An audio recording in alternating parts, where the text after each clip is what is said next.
When you're blue and kinda lonely too, you'll find a smile will go a long, long way. Though you're down, don't sit around and frown. A little smile will go a long, long way. Never grieve, just try to make believe the sky is blue, although you know it's gray. Don't you find it's just a waste of time? You'll find a smile will go a long, long way. And welcome in. It's another exciting jaunt into the strange world in which we live. It's called Ron and Jen's Great Escape. And what we try to do is turn that news frown upside down. You think that's hokey, but I go with that. I think it's kind of sweet. I mean, it's a sweet. little sweet, and it sounds like an Andy Griffith episode. Andy Griffith. Okay. Whatever. Let's start off, shall we, with today's $5. Hey, what a great place to start. Andy Griffin Show. Yeah. Whatever. It's Merv Griffin and Andy Griffith. Andy Griffith and Merv Griffith. They're both dead. They both certainly They are. And I watched both of their shows. Thelma Lou is still alive, the actress who played Thelma Lou. Oh, really? Yeah, she's 92 years old. Wow. Yeah. Hey. All right, let's start off with the award-winning Providence Journal. Your fave. The $5 edition on Sundays. Oh, God. And they are also candidates for Brouillon of the Week. I'll let you read. This is page, I think it's the front section.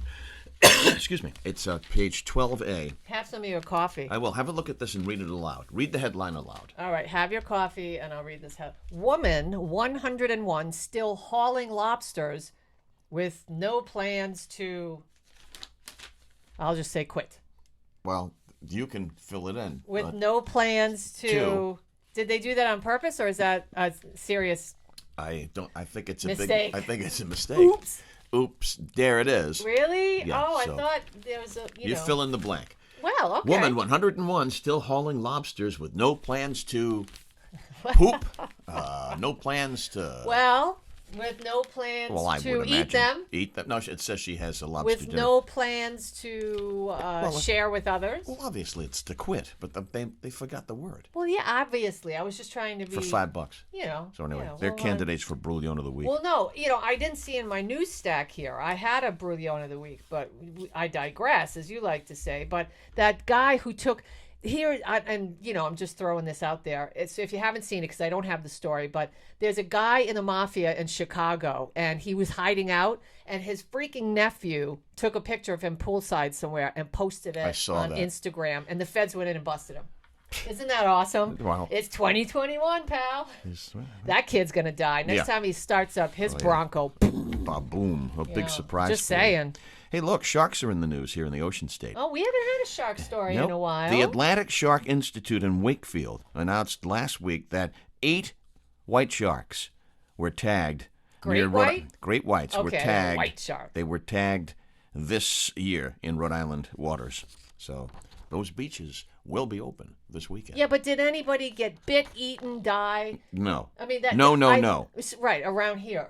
Researchers believe they tagged the smallest great white shark ever, 3 foot 6 inch female. So the largest shark that was tagged this summer was a female, also 7 feet long. How'd you like to go swimming and all of a sudden there's that 7 foot? I'm really glad that sharks don't talk, because if they did, they'd say, "Isn't that profiling?" Hashtag white sharks matter. Right.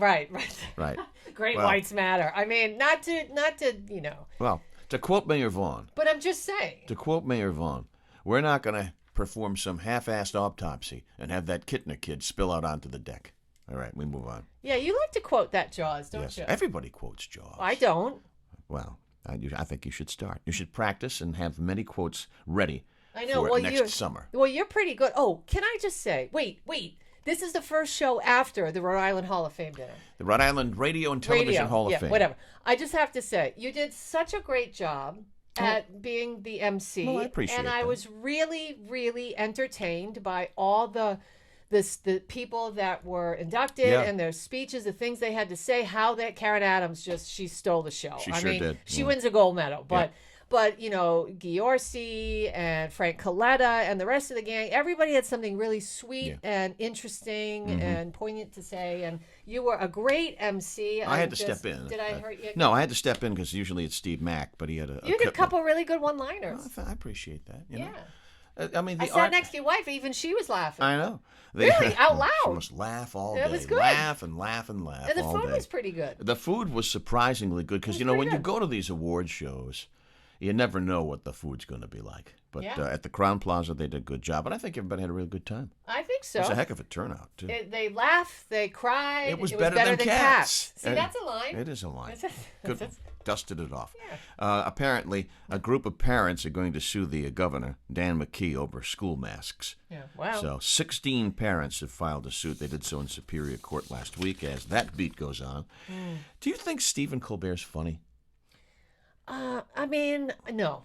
I don't like him that but much. I have to say, if he wasn't so flaming liberal, in your face, this is how I feel, I might find him funnier. But I find him more offensive because he's always on his soapbox and he's always pointing fingers and he's always talking down to. And that, to me, is a turnoff right there. And it already, puts an asterisk next to him. So I guess he won't be attending. The Late Show host, Stephen Colbert, is set to appear at the Ryan Center as part of the University of Rhode Island's Alumni and Family Weekend. No, It's I will called not. A Conversation with Stephen Colbert, and it's coming up October the 2nd at 8 p.m. So if you're interested, just check out the URI website if you are a fan. We're not fans, so I'm not going to go. No, I'm not. And see with that. Jerry Seinfeld, that's different. That is different. I've seen Seinfeld. Yeah, I'd be there in 2 seconds. I saw Seinfeld do stand-up. Is he good, like, outside the show? Yeah. I'll tell you a quick story. It was at the Warwick Musical Theater, and, at the tent, they used to call it way back. Larry Bonoff. There he is. Yeah. That guy is nuts, crazy. I love him. Yeah, he's a good guy. Good guy, He's a good friend, too. And Seinfeld, apparently, he had committed to do some shows before the television show, rocked to its supremacy. It was so popular and everything. But they had given Seinfeld an opportunity years and years and years ago to do stand-up, and break in. Yeah, sure. So, a favor. So he came back and did a couple of shows as a favor, 2 shows in one night. And somebody from the crowd kept yelling, "Kramer! Kramer! Kramer!" at him. And he stopped in his set. You could tell he was really upset. And he stopped his set, and he just looked, and he said, "Hey, fella," he said, "let me just point out, me, real, Kramer, fictional. Me, real, Kramer, fictional." The guy shut up, and then Seinfeld finished his set. Well, what happened to Kramer? Remember, he was busted for anti-Semitic stuff? Michael Richards. Yeah, what happened? Nothing. That Nothing? basically. I mean, that did basically, it end his career? Yeah, it did. He canceled himself. He basically He totally canceled canceled himself. Yeah. Okay. And that's still up on. It's not funny, if but you I want mean, to see and the reason why, it's it's awful. probably still up there on YouTube somewhere. It was terrible. I don't know if the guy was was drinking, on drugs, but he was off the chain, Yeah. as this Jen likes to say. Generation, not this Jen. Not This talking about Jen. me in the third person. My generation. I mean, no, seriously. Yeah. I mean, he Oh, was, no, he- and as they also like to say, he was heated. Something really ticked him off, and he went, woof, Yeah, it was ugly. bat poop crazy. Yeah, it was ugly. Yeah, I'll say. Evacuees are expected soon here in the Ocean State. 150 Afghans. An agency is preparing to resettle at least 150 here in the Ocean State. We don't know how it's going to happen. We don't know where they're going to go, and yada, yada, yada, to stay on a Seinfeld thread. And it's a 2-page article in the Providence Journal, the award-winning Providence Journal, last week. Nowhere is there a mention of what would be your biggest concern about these people coming in here? Well, 2 things. I mean, for me, it would be, were they vetted properly? That's One. That's one. And B. Who's going to pay for how A, and then 2. Yeah, A, and then 2. I mean, where are we gonna? What funds will be allocated and from where in order to make sure that they have their needs are met and that children are well cared for? Can the Ocean State afford that? It's not. It's really Is federal. it a federal? Of course, it's federal Well, money. I wasn't sure. It's I mean, federal they money. get federal money and then they use it to pave the roads. Yeah, right. Exactly. I exactly. mean, It's so. the Dorcas Institute. Okay, and, so what did I they're miss? What was the second thing? You covered 2. Of course. Was there more? I think the pandemic. I mean, these people are coming in. Have they been? I guess that's part of vetting, right? Have they been tested? Are they Well, carrying no, I was it? talking about security. I was talking about Both. Department of Homeland Security. But I that think it's is a both. very I mean, and the thing is, and I'm sure, and this is why we can't have a healthy discussion about anything, because if you ask a relevant question in the middle of a pandemic like this, somebody inevitably will come, will flank you and say, "You're just racist. You're xenophobe. It does blah, blah, blah, blah, blah, blah." They'll throw all of these horrible things at you that are nonsensical. You're just asking relevant questions in the climate that we live in. But I hope that people can be rational about this. Hashtag White Sharks Matter. Yeah. Great White Sharks Matter. Indeed Hashtag. they do. Hey, we had a little soiree here at Chez St. Pierre last night. We had a couple. did? Had a few couples over that we've been lifelong friends with. There was like 50 people in the No, house. there weren't. There was, Stop I it. saw all the Will you china get on the outta table. here? And what, was I invited? It was 3 couples. No. And I one thought couple 10 couldn't. people came. One couple couldn't come. No, it's only 3 couples. One Oh. couple couldn't come because Well. the guy had thrown his back out and there was a lot of pain. But we've known these people forever. I was not invited. Guess what? They've all watched the podcast. No way. Yeah, and they were talking about it, and they were complimentary. Yeah, and they said you guys have great Did chemistry. they say that I'm a winner? Well, they didn't call you winner, but they said that they enjoyed the podcasts. So that's great. Wow, that's great. I'm glad, Ron. And I didn't solicit anything. They just came out and said Yeah, it. well, that's if always nice. they're not going to tell you you guys suck. If you solicit I would. Well, but no, they If said somebody said, "Jen, they said they enjoy it. do you really want the honest to God truth about your podcast? It's too long. You guys blow. The content's terrible. They hate I mean, Nana. They hate Nana. What the hell are you guys doing? What the you're hell such is it? losers. I mean, I don't know. What the hell is it? What the hell is? I'd like to know. So one asked one said, "Where do you shoot that? Do you shoot that in that old shoe store you used to work in?" I actually think that this was the affectionately great. called the hoe annex, the shoe annex. Oh, I love that. All right. You and I used to joke about this, and before we turn to Jen's news in a little bit, which Yes. we often joke about, but you and I used to joke about this when we were working together at Oxford Street, beautiful Oxford Street there in Yes. Providence. Yes. We were on the 4th floor. Yeah. And administration was on the 3rd floor, and we used to joke. I bet if you go downstairs right now and you ask the people on the 3rd floor to name the 3 branches of government, this is what you get. Yeah. Well. Yeah. Yes. Listen to this. Only 56% of people can name the 3 branches of government. University of Pennsylvania Public Policy Center said there's a lot of people out there who don't know the trifecta, the 3 branches of government. I Well, think that number would be higher, quite frankly. I think that who was the guy that worked for you? Was it at WPRO? And he walked the floor. Oh, that was Tom Izzo. Yeah, Tom Izzo. And We you love guys, that segment. and Walking the floor. we used I to wasn't call it. working with you then. Yeah. Weren't you with Buddy, or was No, it our no. segment? Yeah, we had. Oh, and you you and were- I created that segment. Oh, But Izzo performed it. I mean, he was outstanding. Yeah, it was home run. You'd go to Walmart or Ace Hardware, and you'd ask people questions. So it was basically Jay Leno's jaywalking. jaywalking. But you know kind of what? thing. We were doing walking the floor before Leno was doing jaywalking. Really? Yes. Oh. Yes. Not that he stole it, Wow. obviously, but Since you mentioned that, I was Walking the floor. Listen, I was watching the History Channel last night, and I'm going somewhere with this, so stay with me. Give me 30 seconds. Aliens and dinosaurs. It was so fascinating. And so the commercial comes, and it's this woman dressed in, I don't know, the 16th century stuff. Yeah. And she's evidently sitting next to a modern day man. And he says, "What the heck are you doing in my car?" She says, "Well, I'm the one who invented the windshield wipers." And she explains how. So it was a 20-second piece of unusual history. I said, "Did they listen to Ron and Jen's Great Escape?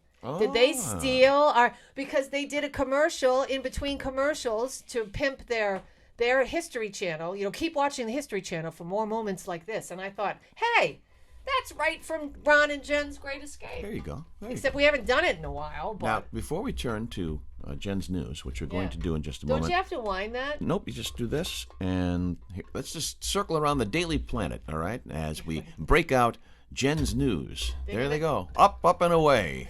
There they go.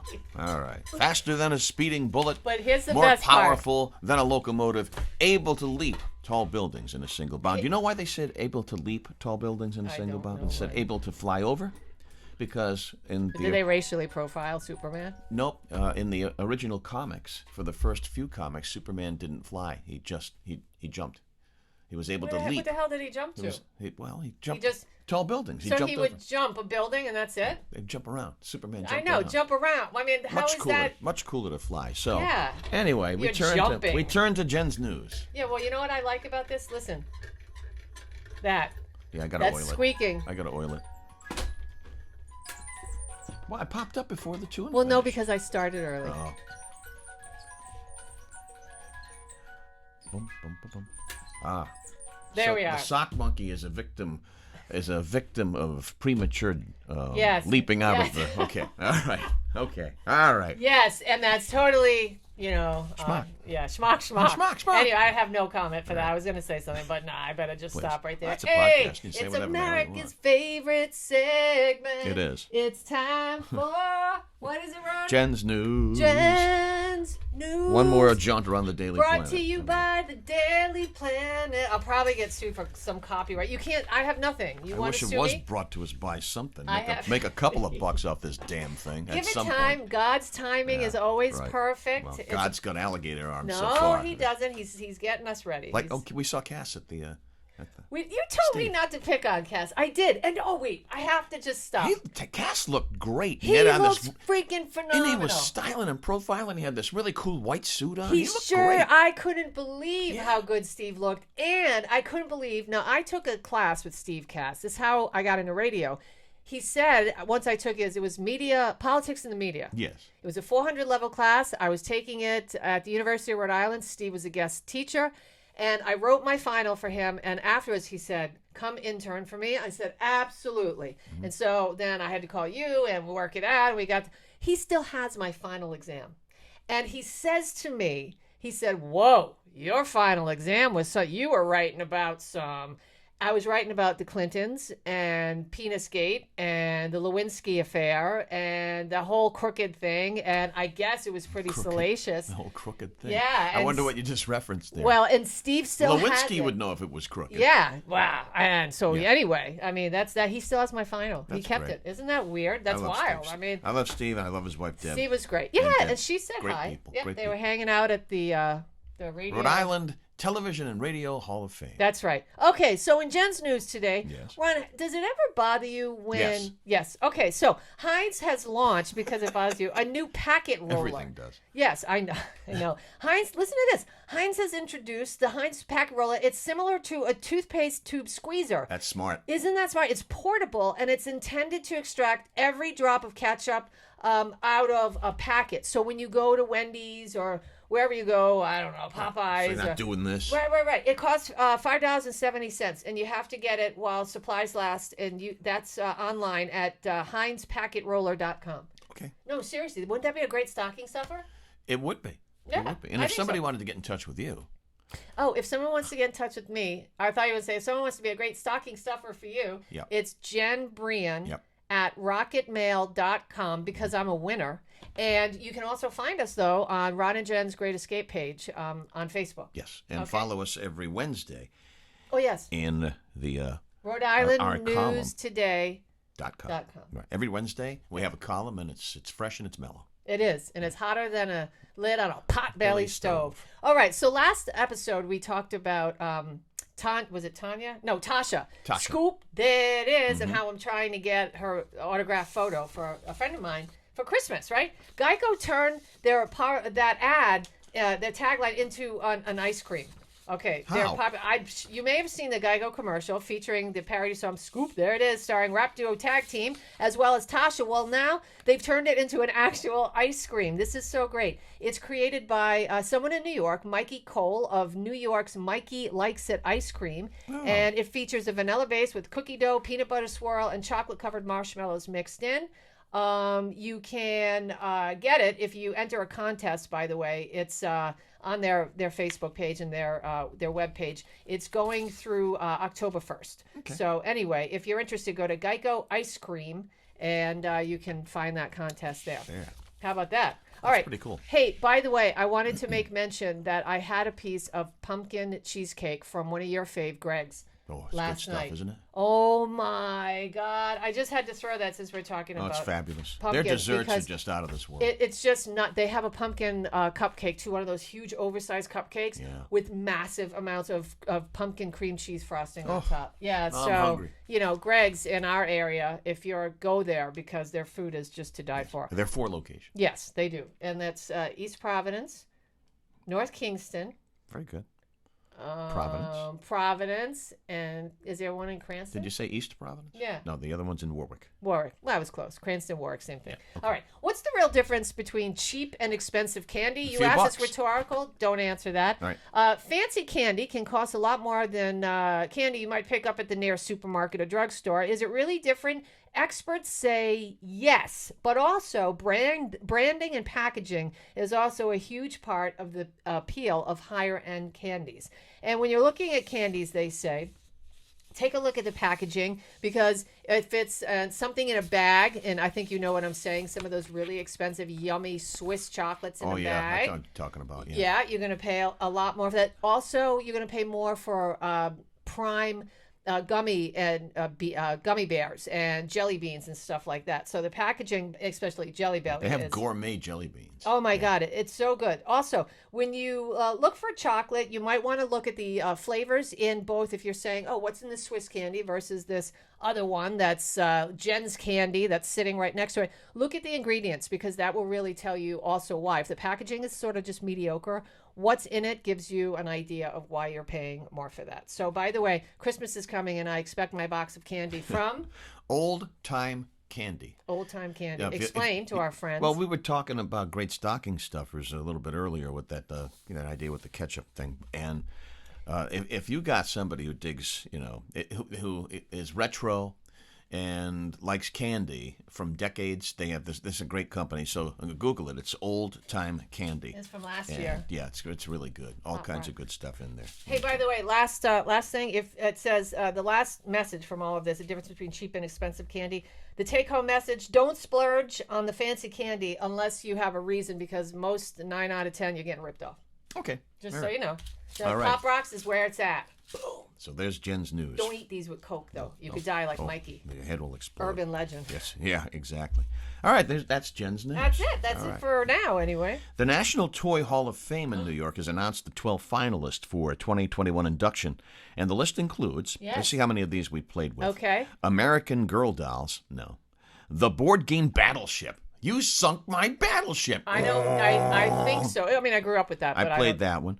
Cabbage Patch Kids. Yeah, I still have mine. That was past me. Still have it. The Fisher Price Corn Popper? No, Never nothing heard about of that. it. Mahjong. Masters of the Universe. No. How about this? Mahjong. A pinata? A pinata's pinata? that's not a toy. That's lame, man. Oh, the game of Risk. That's You know what? I never played that. And a toy fire engine. Just that's kind of generic. Wow. You know what was celebrated last those week? suck. Yeah, they do. I mean, is Mystery Date better already be in. in that museum? It's already in. Yeah, I'm saying. Like Simon and Merlin. You know what is in? Yeah, and it was Gnip Gnop. Remember Gnip Gnop? Gnip, yeah. Yeah. This particular toy was inducted into the Hall of Fame in 1998 and was celebrated last week as National Play-Doh Day. Last week. Play-Doh. Play-Doh. Obviously, it's National Play-Doh Day. It's not tax. Did you like?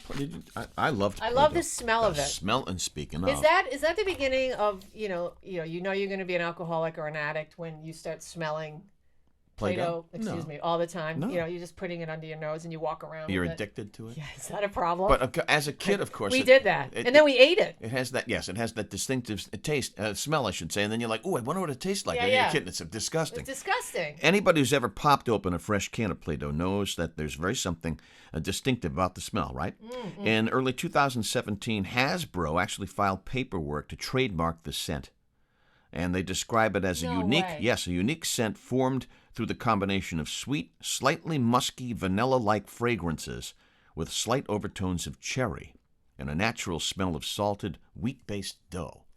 I just know it smells cool. Yeah, hey, it smells good. Let's, as Ron would say, this is one of Ron's lines. Let's dovetail that into a remember when for a minute. All right, quickly. That was good. Yeah, I know. So, what was your favorite? I wanted to mention. What was your favorite toy. Oh, the Great Garloo. The Great Garloo. And I think you still have that. See, it's so much fun when we can just rip stuff off around I shelves. do not have the Great Garloo, but our friend Christina Marcello, who who put this whole thing together in the Yes, beginning. thank you. God bless you. Yes. We love you. Thank you. she got me this one Christmas, That's so awesome. which is the Great Garloo, the Mighty Untamed Terrible. The Untamed Terrible. And this is a small Great Garloo. You had the metal robot guy? It was plastic. Oh, it was plastic? And it was Okay. by remote control. Remote control. Back then, remote control meant this huge wire connected to the Great Garloo, and you would be able to just make his arms go out like this and go up and down and stuff. So- I'm sure that both of us have tried to get you this on different occasions. It's over $1,000 for a new one. yeah, for a For real brand one. new, like in the box. Well, one. it's like 1964. Okay, so since you probably won't 1965. ask me, my favorite, I have two. The Magic Shot Shooting Gallery. Any of you watching, I it remember that. came with the plastic gun and little metal Yep. ball and the magnetic, and boom,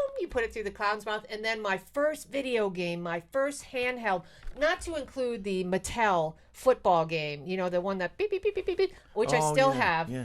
It's called Wildfire, and it was a pinball game from 1978. I still have it. Remember the football, the metal football field, and you would put the guys on, and then it would vibrate and they'd move. Yeah, and I know. They all went that way, and they That's fell when off it the was- table and That's stuff. where it was at. I That's mean, video crazy. games are great, and I love them. But when people say in 2021, when young people say, "I'm so bored," I just want to stick How my can you finger in be? their ear How can because you be? how can you be bored? We were playing with sticks and Right. jumping off people's A roofs box. and ganip-ganop. And of You course, guys have. Go out and dig a hole. Right, That go was dig another a hole. Go That's dig a fun. hole. Go look for China. All I right. mean, you know. While I put on the And instrument, we did. while Yes. I put on the instrument, I will Yes? leave it up to Hi, you honey. to find one more story. It's totally up to you. Whatever you know. Okay. Whatever you would like to. Let me Oh, you know see. what? That's a good one. Which one, The Rhonda? food had The the food Texas. one? The Okay. Texas. Listen Even though to we're some not of this. in Texas? Listen to the carnival food. This Okay, is beautiful. cool. I'm going to do this before he starts his music because then you won't be able to hear me. So, Texas State Fair has revealed this year's wildest fair foods. All right, here we go. They took a year off after, of course, because of COVID. Who And didn't? so the Texas State Fair is back in action, and so is the food competition. It starts up this week, September 24th. You'll be able to sample if you happen to be in Texas. Hey, this is for Dan and Julia, and congrats on your newborn, Harlan Rose. You can try these yummy foods at the fair. 10 finalists. Crispy Crazy Corn. Fried corn kernels topped with pork and pineapple. Ugh. That sounds kind of interesting. A deep fried I-35. I don't know. It's some kind of dough topped with smoked brisket and drizzled with peach juice, combined with Dr. Pepper. Deep fried seafood gumbo balls. That's all I got to say about that. Gumbo ball. Lucky Duck dumplings. It's a pastry filled with duck bacon, cream cheese, and roasted corn. Oh, this is great. Pork chops. Texas smoked sausage wrapped in bacon and filled with mac and cheese. Yo, we got to get some of those sent up to New England. All right. Also, the armadillo, brisket, brittle, deep fried Halloween. That's a pretzel covered in candy corn syrup topped with sprinkles. Fernie's fried toffee crunch cake and Texas pumpkin poke cake. A Texas shaped pumpkin cake with caramel and vanilla glaze. I wouldn't eat any of this. Jean's birthday is Tuesday. She's an avid listener and watcher of the show. Happy birthday, sweet Jean in Canada. We love you and thank you for your support. You'll find a smile will go a long, long way.